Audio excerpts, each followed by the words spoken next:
Hello, hi, welcome or welcome back to my channel. My name is Rachel. If you are new here, we are currently in a no-buy year. I just wrapped up my first couple of inventory videos, but today I need a break.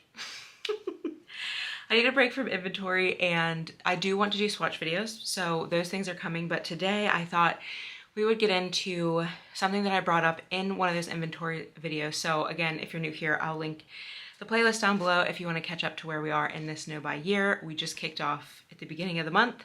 We just finished doing the first two inventory videos on my channel, which is base and cheeks, and a topic that came up in one of them is something that I'm very passionate about, which is sensory-friendly makeup, or makeup that you wear when you don't want to feel like anything is on your face, where you're just easily overstimulated and you just can't be bothered.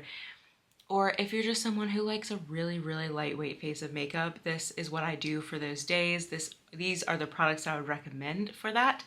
So that sounds good to you. I hope you'll stick around, hang out, and let's get into the good stuff. All right, so let's do a little bit of background so you understand where I'm coming from with this video. But while we do that, I just want to say I already have my skin prep on. I burned down my skin barrier, so I have some breakouts and my skin's been very sensitized. So the past couple of days I've done nothing but kind of moisturize SPF, just back to basics to let it kind of recoup. So this morning I have my Phytosurgence Sea Submerge serum for hydration, and then the Beauty Mineral SPF 42. Yes.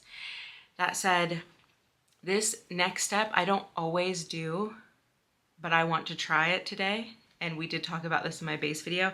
It's the Iredale Smooth Affair Brightening Face Primer. So I want to give this a try. I'm not really someone who does a primer outside of SPF, so that has already fully sunk in.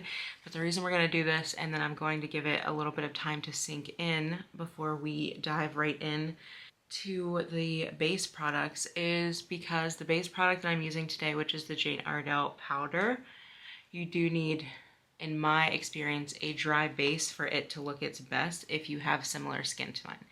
So, backstory on that. One, today is going to be a good day for me to show you this powder foundation because I do have texture from those breakouts and my skin barrier being upset.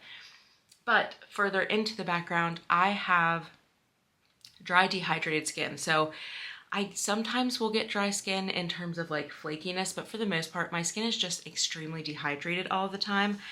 I'm a dehydrated person. I take a lot of allergy medications and antihistamines that just dry out everything, eyes, mouth, skin. So I need a lot of hydration, but I'm also extremely comedogenic. I am extremely acne prone. So I need that hydration to be more water-based than oil. Oil is great to kind of lock moisture in, but water is what I need to like just replenish my skin's natural water content. So it is tricky for me because a lot of hydrating products can either be too heavy or they clog my pores and cause breakouts. And then things geared towards oily skin's just not going to work for me because my skin is already dehydrated. I don't want to dehydrate more. So that's my skin. Now, when it comes to my sensory preferences, I am an autistic woman. I have a lot of sensory sensitivities, and we'll leave it at that for now. But no, going into this routine was inspired by that because there are days where I just don't want to feel anything on my face. And I also have pretty bad allergies. So during allergy season, I don't like a lot of makeup in areas like my eyes or even my nose that get really irritated, or anything that can grab onto dust and pollen and just cause that irritation to flare up worse. So that is, I guess, my qualifications on why I know that this is a sensory friendly makeup face.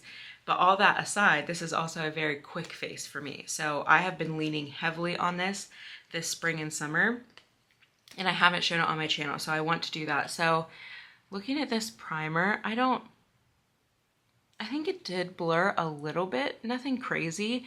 It feels smooth, but it doesn't feel as offensive as those silicone primers. So I think that this actually fits well into this video, and I need to give this primer a try. It's nice. You get 1.7 fluid ounces. We'll go through a recap of price and my thoughts at the end, but yeah, it's okay. But what this whole face hinges on is the Jane Iredale pressed powder. It is their foundation powder. This is very in the vein of Bare Minerals, that mineral foundation. There's a lot of brands that do them. I prefer pressed, and Jane Iredale had pressed. Iredale. Feel free to correct me in the comments.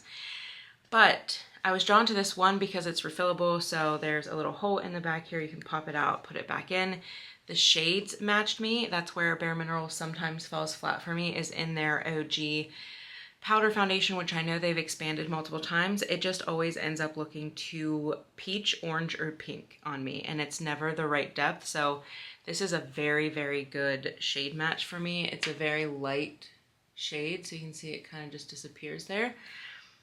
And I was happy. They also have a foundation shade match finder on their website. That's what I used. However, I used the fairest neutral shade if you're a skin twin. Now, they do sell the Jane Iredale, the hand brush, which is it's a flat top brush. And there's a little bit of density to it, but you'll see it's still flexible. The bristles are long, so there's still a lot of movement. This is what I use with this, but I have also used the Bare Minerals Beautiful Finish brush. This is what they sell with their loose mineral foundation. It has a nice dense center with some stipply, like longer bristles on the outside. Again, you see it's dense, but it still has a lot of movement, and that's to really buff the mineral powders in. So either one of these brushes, I've also used it with just a regular powder brush. It's fine. However, I do like using something that is dense, soft, and gives that flexibility, because you want to be able to really work the powder into the skin. But before we go in with the powder foundation, this gives a nice light medium coverage, and you can build it up. However, I do like to conceal my dark circles, and if there's any like if I'm really red here, I'll do that. So that's what we're gonna do today. The concealers that I've been using the most right now is the Pretty Smart Conceal Appeal Concealer. I have 200 Light Neutral. And then I also have the NYX Bear With Me Concealer Serum, and I have this in the shade 02 Light. Now, I did buy these when I was self-tanning, so I haven't noticed them being too much darker, actually. They kind of just match my skin more than having a brightening concealer. I think the one that I've been using more, I was hooked on this and I used quite a bit, the NYX Bear With Me Concealer. But if I want a little bit more coverage, I use the Pretty Smart. And I think that's what we're gonna do today, just because I'm feeling a little bit higher coverage, but both of these are nice. I'll actually swatch those. So up top we have the Pretty Smart. It's a little bit brighter and a little bit more peach, whereas the NYX Bear With Me Concealer almost has like a grayness to it, but it is wonderfully neutral, I would say. And if anything, there's a little bit of pink to it, whereas this is definitely more yellow. I take back the peach. There's a little peachiness to this, but it's definitely more yellow. This is definitely a little bit more pink. Honestly, if you mix them together, let's do that for science. If you mix them together, it's like perfectly neutral. So if you're someone who struggles with finding colors, I don't know that either one of these is perfect for someone with a yellow-green undertone like me, but on the skin they work just fine. So I'm going to use the Pretty Smart today, and I'm just going to do a little bit in the under eye, and then I do like one little dot in my inner corner because that's my deepest hollow, and then I do like to give a little bit just around the nose and a little on the tip of the nose. I'll do a little coverage there, but I'm usually not too pressed about covering acne or acne scars because it's just skin, and I like my skin to look as natural as possible and like skin. Now, I have tried to apply a liquid concealer like this after doing the powder, and I just find that the finish is much nicer when I do it before.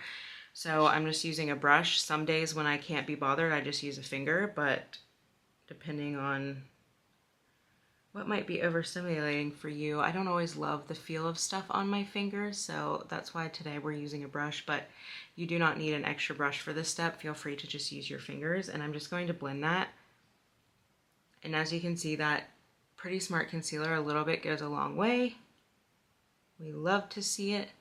And I do kind of just bring it down into that triangle. I just keep blending until it feels blended. This concealer really does blend very nicely with, I'm actually going to take a little bit of extra. It does blend really nice with fingers, so again. And do you need this step? No, but on days where I want maximum impact for little to no effort, I will do this. I added a little more concealer than I usually do today. Usually I just get enough to hit the under eyes, but we've really come down on the cheeks today. So do with that what you will, but you're still going to be able to see coverage because I do still have quite a bit of redness. I definitely get really red right here for whatever reason, but now that we put the concealer down, I like to set it with powder at this stage, again, just so it doesn't get a little wonky with the powder foundation. So I'm going to use my e.l.f. Halo Glow setting powder in the light shade, and I'm going to use this Real Techniques, I forget what they call it, but it's really nice because it's a sponge. We'll get there. It comes in this nice little case with a mirror. It has more of a spongy texture on this side, and it is quite thick and dense, and then it has a powder puff on this side. So I really like it. Mine is gonna need cleaned after this application because it's quite dirty there, but I'm gonna work the powder into that sponge side like that.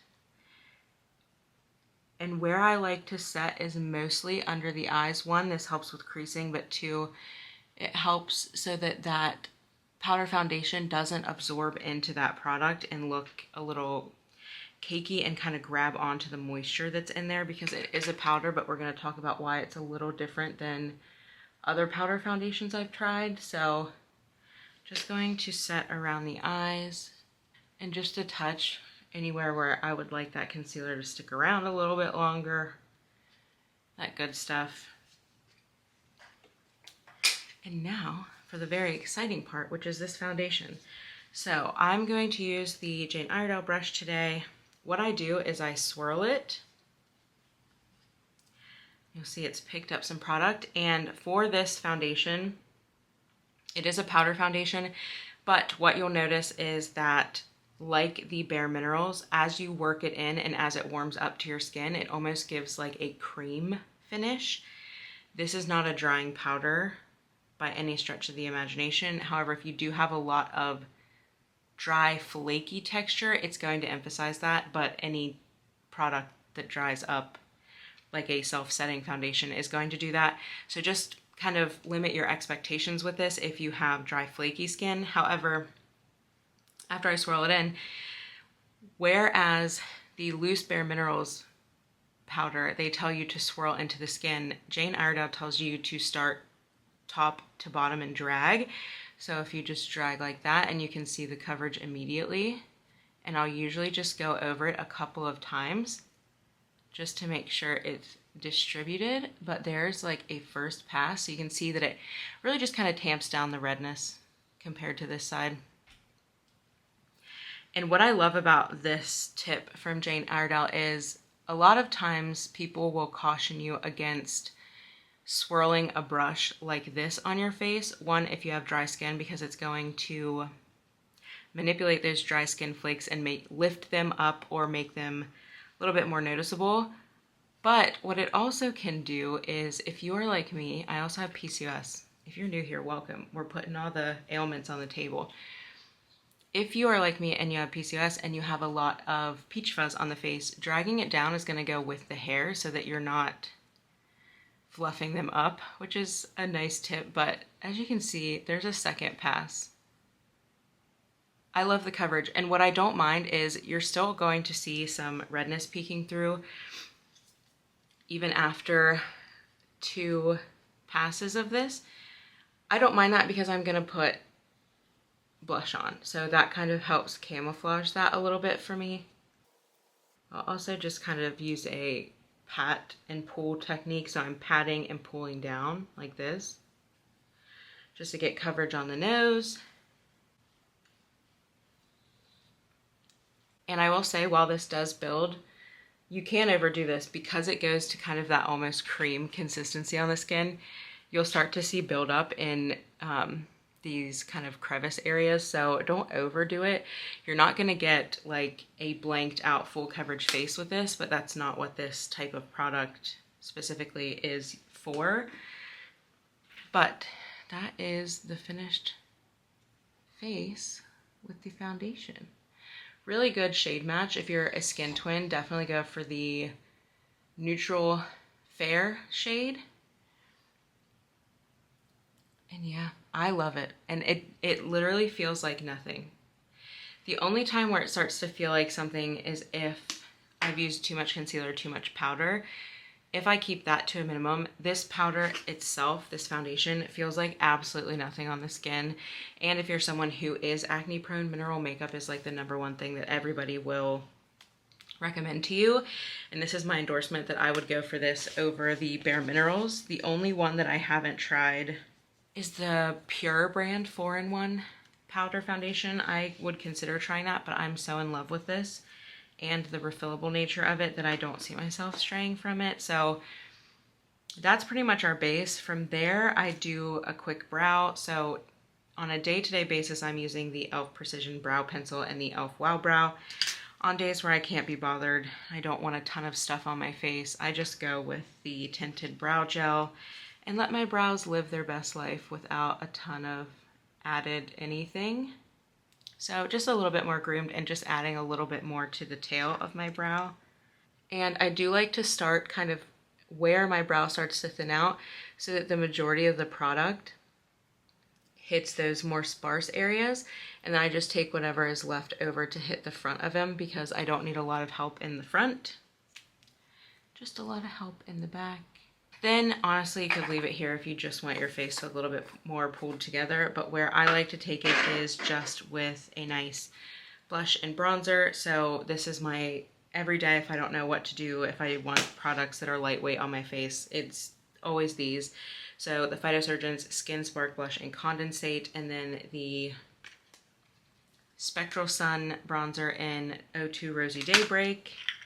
So condensate here. This can be used with fingers very easily. So up to this point, you would really only need something to apply the setting powder, and I would recommend a powder or a brush for the powder foundation. But I like condensate. It is like a lavender gray color. It has a lot of purple and gray when you look at it in the pot, but if you're someone like me who blushes go very orange and pink very quickly because you have that yellow-green undertone, or you have green in your undertone, this just looks like a very natural flush to the cheeks. It matches my rosacea pretty nicely, which is why I end up bringing it up here that I've covered in a few videos. I like to mimic where my face naturally flushes and kind of bring it over the nose. That way when it does wear out throughout the day, it just looks like it was meant to be there. Frank is snoring beside me and I'm so curious if you can hear him, but that's with blush. You could absolutely leave it here. There are so many days I do. Then there are some days where I'll take whatever is left over on the brush and just hit my, oh, I said eye bone, my eyebrow bone there, my orbital bone, just to add a little bit of flush to the eyes and a little bit of dimension so they don't look completely blanked out with concealer. And there are plenty of days I leave it here and throw on a lip and go, but today, because I feel up to it, I am going to use the same Rare Beauty blush brush and add a little bit of bronzer. And for those of you who also love this bronzer, and I mentioned this in another video, I do really love using the Rare Beauty blush brush with this because it's pretty dense, but it has stippling. What are those called? Stippling hairs? Stippling fiber or a length to the bristles? Stippling bristles that really help. You don't have to be super delicate with it. You can really like scrub it into the hairline and stuff.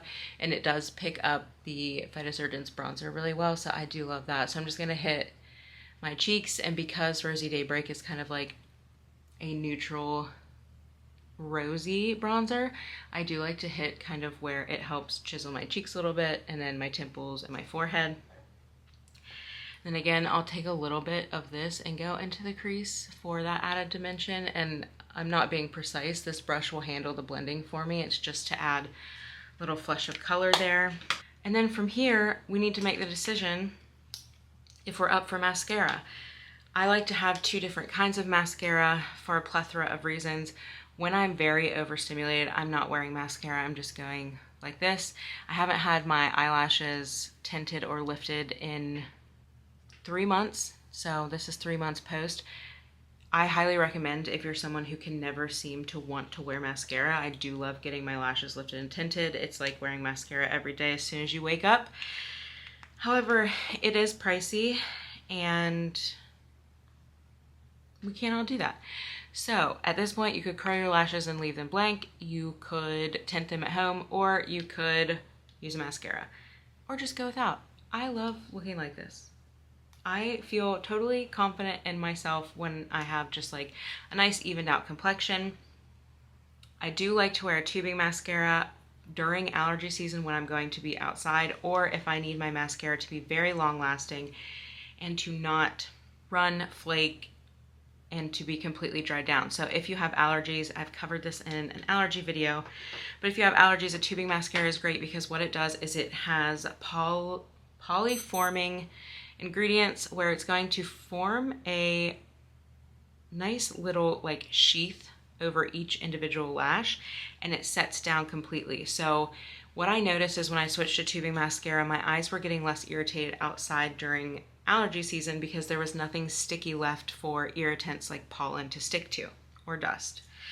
So if I'm in a situation where I really need to be limiting the amount of allergen irritation, I will go with the tubing mascara. And also because this creates that sheath over the lash, it requires warm water on it, held for a few seconds, for it to just slide off in tubes, which makes removal really, really great, especially if your eyes are already irritated. You don't want to be rubbing them. It's great for all that, and because it sets down completely, it is cry-proof, waterproof, flake-proof, all of the good things. Highly recommend tubing mascaras. But that said, a tubing mascara for me is great to remove in the shower because you just pinch the lashes and pull them off. But if I'm not showering, it is kind of a pain in the butt to me to have to get warm water on my fingers, hold it on my eyes, and then try that way to get it off. And that's when I go with a traditional mascara if I don't want to fuss with the removal of a tubing mascara.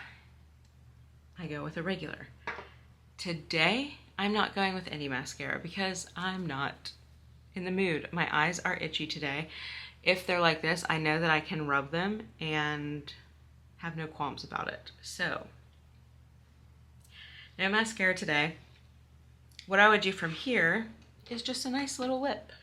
I brought a bunch of options in from my vanity because there are different needs for different days. However, when I'm overstimulated, lips don't typically seem to be something that bothers me. It's more so my skin. However, I wanted to share with you some of the things that I've been loving lately. So let's go with probably the most noticeable on the lips, which is some kind of lip treatment. I have really reached the age where I'm not wearing a lip product unless it's doing something for my lips. I have stood by that for a couple of years at this point. It is very rare that I'm going to use just a lipstick or even a liquid lip. It has to be a very specific use case. I'm usually going for some sort of lip balm or treatment, and the ones that I've been loving right now is surprisingly Summer Fridays. I had the pink sugar and then this cherry one for a very long time, and I was just kind of underwhelmed with them. However, for my Sephora Rouge present this year, I got the Summer Fridays Jet Lag Mask in the mini vanilla version of this. The vanilla is superior by far. It is clear and it is superior, but the cherry kind of reminds me of cherry Coke. Like, it's not just cherry, it's like, yeah, I would say cherry Coke. I'll swatch these for you. So it has one of those nice silicone applicators. But I love lip treatments because they're doing something for your lips, and it's usually a somewhat sheer wash of color. So it's nothing that you have to be super committed to. So as you can see, it just adds a nice kind of cherry flush to the lips. For a cherry flush like this is fine, but I also really love the Lawless Lip Plumper, but that is not sensory friendly because there is a slight cooling effect to that, so beware. But yeah, that's the Summer Fridays Cherry. All right, then another kind of lip balm treatment that I like, and this one has a slight cooling effect, but I just love the color so much. It's the Hourglass Lip Balm in Desire. It's such a pretty shade. And while it does have a slight cooling effect, it also does hydrate the lips really nicely. So as you can see, a little bit more brown to this. It's not as bright cherry red, but this one is very like plush and jelly. It's not as jelly as like a true lip oil or the Fit Glow serums, but there is a nice smoothing feeling to this on the lips. All right, then the final lip treatment I brought in, and this is not inclusive of all the lip treatments I use, but I have been loving these. And I was just recently gifted these from Eadem, so thank you so much. However, that has, listen, I have recently started getting a little PR here and there. There are plenty of things that I have not talked about on my channel because they weren't good enough. We'll just leave it at that. These had a lot of hype, and I was so excited they reached out to see if I would want these as a gift. I'm under no obligation to talk about them. I do want these as a gift because this has been in my Sephora loves list for quite some time. So I got 3 shades. I love the metal applicator. It just feels so cooling to the lips. So I have in the Le Chou Chou Lip Balm, Bsop, which is a beautiful berry shade. And these are definitely more pigmented than the Summer Fridays. I have Fig, and I have Boba Bounce, which is so funny because I didn't realize I picked Boba Bounce. I thought I was getting the clear in addition to these. So Bsop, that beautiful deep kind of grape berry, and then we have Fig, which is like a typical rosy, dusty rosy shade, and then we have the Boba Bounce, which is more of a mocha lip. Let's swatch Fig because that's what I would typically wear for a look like this, where I just want like a natural-ish lip color. But what I love about these, and this is why you'll know that this is spoken with the utmost truth. What I love about these is they have some enzyme and AHAs in them, so they work at the dead skin on your lips without it burning, without any kind of crazy cooling sensation. And what I love about that is it eliminates the need for a scrub. And I have loved the Kinship Vegan Lip Jelly Mask, which also is a product that has those AHAs in them. And I feel like it was really misunderstood. I'm really happy that a brand can make it a little bit more well known to the user what it's for and kind of get that marketing out there, because I love products that have a little bit of exfoliation in them. It's just so gentle and it really does help get that layer of dead skin off and get the hydration to the lips. So these feel really good. They're not as thick as Hourglass. Like I would put them in between the Hourglass and the Summer Fridays. On thickness, there's a little tack to them, but not much. It's just enough for them to stick to your lips. So I've really been loving these. This is probably what I'm gonna wear today, but I wanna talk about one other category and what I've been using lately for these types of days where I just don't wanna feel anything. And that is tinted lip balm. So the two that I've used the most lately, because I've had them the longest, is Burt's Bees and Red Dahlia. I'll show you that just so we can reference it to the next ones. This is as close to a traditional lip balm as you can get with just a hint of color. I think the Red Dahlia shade is the best of all of them. It just looks like looks like you already have this pigment to your lip, but you added a hydrating lip balm over it. There's a little bit of sheen. You feel it a little bit more, and I really love that one. But I also really love the Ulta Beauty Plumped Up Pout Lip Balm. The Burt's Bees has no scent. This has a very strong peppermint scent, not super strong, and it also doesn't cool to a point where it's uncomfortable, but these are very glossy and they make your lips look very juicy and plumped visually from that shine. So it's a little bit more done up than like a face like this where I don't have any eye makeup on, but I love it and I wear it all the time. But then what I have here in my beautiful paws is the Phytosurgence new release, the Calm Conditions Lip Balm. I can do a separate video just on these because I could talk about these for hours. However, I picked up 2 shades for me when I re-upped my Sea Submerge last, which was like right before the no-buy started too, which is so funny.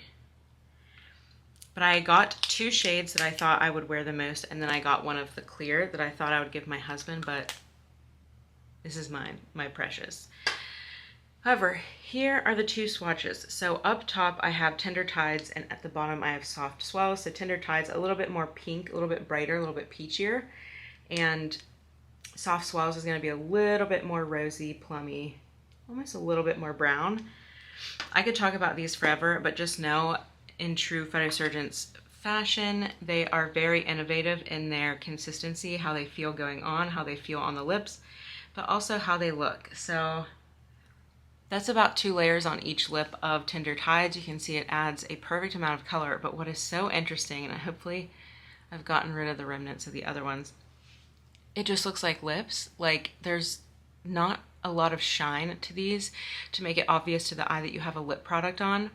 It also feels the most nothingness compared to all of these lips that I'm talking about, and to any lips that I've tried in the past, I believe. You can tell that there's something smoothing on the lips, and it almost feels like a very, very like second skin going over it. It's occlusive. It's going to lock in moisture, which I really appreciate. There's a little bit of moisture there, but it's not as moisturizing as something like this. But I think that that's the compromise you make if you want the finish to look this natural. This literally just looks like my lips. This is Tender Tides. I've been rocking these nonstop, especially being on camera, even on days where I'm not wearing makeup. I'll insert a picture here. When I'm not wearing makeup, these are the only lips that don't look like I have just lipstick on. They can be worn on a no makeup face so well. And that 100% has to do with the texture that they provide the lips. So this is Soft Swells, and we'll do like 2 passes. This Soft Swells is pretty much my lip color that I wish I had. There are days where my lip pigment is non-existent and I look really crazy on Zoom calls. The lip line's getting a little messy here. I'm just gonna touch up. But this is what I would wear. I don't look like I have a lot on my face, if at all, and it doesn't feel like I have anything on my face, and I can go about my day and know that things aren't going to migrate around. They're not going to wear down weirdly, and as you can see, when that powder warms up to the skin, you still get a nice radiant skin finish, and those Phytosurgence products really help. All right, my camera's being wonky, so I don't know where we left off, but the Phytosurgence adds to that a little bit with the cheeks. It just gives a nice skin finish, but yeah, it's warmed up and it just looks so natural. And with that lip, it's like a Phytosurgence Jane Iredale dream, these products, with a tiny bit of e.l.f. and a drugstore concealer. But that said, let's get into the main purpose of this video. It's the Jane Iredale foundation and complexion products. Now, these are not cheap. I bought mine from the Jane Iredale site because, one, you get little free goodies with your order. The shipping is fast because they do also ship through Amazon. And they do 20 and 30% off sales, so wait for a sale if you're interested in this. The foundation on its own is $57. That includes the reusable compact, which they sell separately for $26 if you ever need to replace it for any reason. And then the refills are $46. It is an expensive foundation, but especially if I was just using one every day that I needed to be comfortable no matter what, I'm confident in recommending this over a cheaper alternative because I do think that the formulation of this is special enough, and it does give you that almost cream skin-like finish, and it just sits so nice on the skin, and it is completely lightweight. This also has SPF 20, so if you're topping up throughout the day, it can give a little extra coverage there, but don't rely on this as your only SPF. I did purchase mine in the skincare makeup system, which retails for $164. I got it with a little bit of sale price with that as well. There are 21 shades to this. Could the shade range be better? Probably. However, it did go light enough and Bare Minerals doesn't, so there's that too. That skincare system comes with the compact, the first insert of the foundation, the brush that I used today, the spray that I reviewed in my inventory video, and then the primer that I used today. What I will say about that is if you want a full system, it might be worth trying, but to me, the only things worth the splurge right now from this brand for me is the foundation and the brush. Before we get into the brush prices, I just want to say too that they do have a skincare makeup system discovery set, which is $38 if you just want to give it a go. Now they don't have all of the shades there, and I'm sorry, they actually have 26 shades of the foundation, which is pretty good. It could be better, but it's pretty good. And then they have 14 shades in the Discovery set. So my shade was not a part of that, but if your shade is, you do get a mini foundation, the mini spray, and the mini primer. So it's a good way to test out the products if you're interested in some of these as well. But again, for me, it's just the foundation and the brush.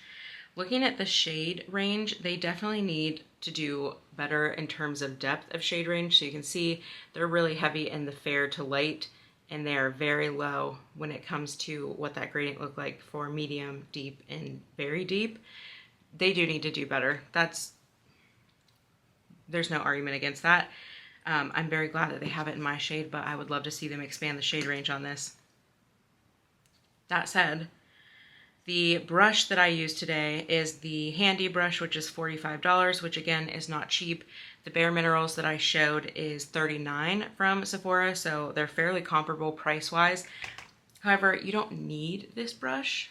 It is very nice, and I see why it has been designed to be used with this powder. But if you're going through your brush collection, because brushes never expire, and you hoard them like me, you're looking for something. A flat top is nice, but a rounded top will work just fine. You want there to be like medium density. So you can see there's a decent amount of bristles there, but you want them to have flexibility. So they can look longer or a little shorter, but the more important thing is that they're long enough to give you that flexibility to just kind of help push that powder and blend it into the skin. But yeah, these are the two products I would recommend from Jane Iredale. I have tried the tinted lip balm. It's fine, but the options that I gave you today are better. I hope this is helpful. If you are someone who just wants to feel like nothing is on the face, or you need a quick face of makeup, I can usually do this in under 10 minutes when I'm not talking through it. And it's just super comfortable, and I can touch my face and I don't get a ton of things on my hands. It's just been a saving grace for me on days that I can't handle a lot of sensory stimulation. So, hello. Post-shower editing, Rachel here. I wanted to hop in because I strongly considered refilming this. However, I don't have time. So a couple of things. One, I over-applied concealer in this. That is going to contribute to creasing. So if you do this look, apply much less concealer than I did. I think I just forgot how full coverage and how a little goes a long way for that Pretty Smart concealer. So just apply a little bit less and the setting will do what it's meant to do. My blending is not on par, but when I'm having an overly stimulating day, I'm not focused on perfection, and I'm not going to let perfection keep me from uploading this video. The other thing is the lip swatches, they get crazy, okay? They get real crazy. They get better. Bear with them. And then I also wanted to interject and just add in this little clip that I took after wearing this makeup for 12 hours. The wear is beautiful on it. You do lose coverage, especially if you're like me and you touch your face a lot. But it wears away in a way that looks very natural and it's not overly makeup-y. So I hope that's helpful. I'm just not here for perfection anymore, and I hope that's okay. I'm not going to be a super polished beauty YouTuber. And things like this are going to happen, and it was as painful for me to edit as it was for you. Oh, and the last thing is, this powder does kick up loose powder, and you see that on my shirt, and I just didn't wipe it away. If that's a deal breaker for you, that's fine. It's not for me. It wipes away very easily, or I just do it before I put my shirt on. So, yeah, that's all from me, the Peanut Gallery. But I hope you're doing well, and I'll see you. I hope this is helpful. I hope you're taking care of yourself. I'm going to start sharing coping skills that I'm doing at the end of each video to give you ideas for your own, and I also invite you to add some down below. So my favorite coping skill this week has been a dance party to Never Give Up on the Good Times from the Spice Girls. I highly, highly recommend you do it. You can get your kids involved. It's a kid-friendly song. Get everybody involved. Me and Frank have had a good old time. It is such a serotonin booster, and those lyrics just hit different as an adult. So let me know if you try that, and also let me know if you have your own sensory-friendly makeup routine and what those products consist of, and I hopefully will see you in the next one. Bye.